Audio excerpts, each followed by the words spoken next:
Басы бастырарсың, қызғанып өлерсің, әдемі болсаң, не істеп жүрсің, кәрі ешкі осы уақытқа шейін деп маған Рысты деген ешкі маған комментарий қалдырыпты. Енді сен ешкі Берғай қара.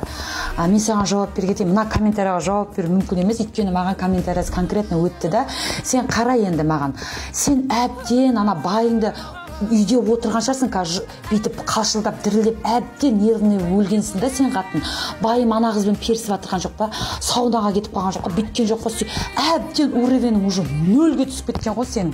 Білесің ба оны сен? Сен қазір үстің сасып, көтің сасып, бетің сепкі-септі, түрің әжім-әжім бүйтіп отқан шығарсың үйінде. Әрине, любой еркек қашып кетеді ондайдан.